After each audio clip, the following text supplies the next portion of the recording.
ಇಂದು ಜಗತ್ತಿನಲ್ಲಿ ವಾಸಿಸುವ ಜನರು ಅನೇಕ ಧರ್ಮಗಳು ಮತ್ತು ನಂಬಿಕೆಗಳನ್ನು ಅನುಸರಿಸುತ್ತಾರೆ. ಕೆಲವರು ನಾಸ್ತಿಕರು ಅಂತ ಹೇಳಿಕೊಂಡು ಜೀವನ ನಡೆಸುತ್ತಾರೆ. ಇನ್ನು ಕೆಲವರು ಬೇರೆ ಬೇರೆ ವಿಧಾನಗಳಲ್ಲಿ ಜೀವನವನ್ನು ಮಾಡ್ತಾ ಇರ್ತಾರೆ. ಒಂದು ದೇಶವಿದ್ದರೆ ಅದರಲ್ಲಿ ಅನೇಕ ವರ್ಗಗಳ ಜನರು ವಾಸಿಸಿರ್ತಾರೆ.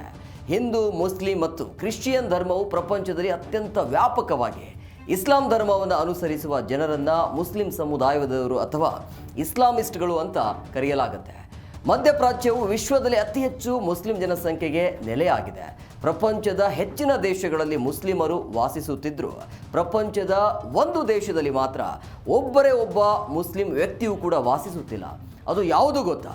ಜಗತ್ತಿನಲ್ಲಿ ಒಬ್ಬರೇ ಒಬ್ಬ ಮುಸ್ಲಿಂ ಸಮುದಾಯದ ವ್ಯಕ್ತಿಯೂ ಇರದ ದೇಶ ಅಂತ ಹೇಳಿದ್ರೆ ಅದುವೇ ವ್ಯಾಟಿಕನ್ ಸಿಟಿ. ಇದು ಜಗತ್ತಿನ ಅತ್ಯಂತ ಚಿಕ್ಕ ನಗರ. ಯುರೋಪಿಯನ್ ದೇಶವಾದ ವ್ಯಾಟಿಕನ್ ನಗರವು ಪ್ರಪಂಚದಾದ್ಯಂತ ಹರಡಿರುವ ಕ್ಯಾಥೋಲಿಕ್ ಕ್ರಿಶ್ಚಿಯನ್ನರ ಪ್ರಧಾನ ಕಚೇರಿ ಅಂತ ಪರಿಗಣಿಸಲಾಗಿದೆ.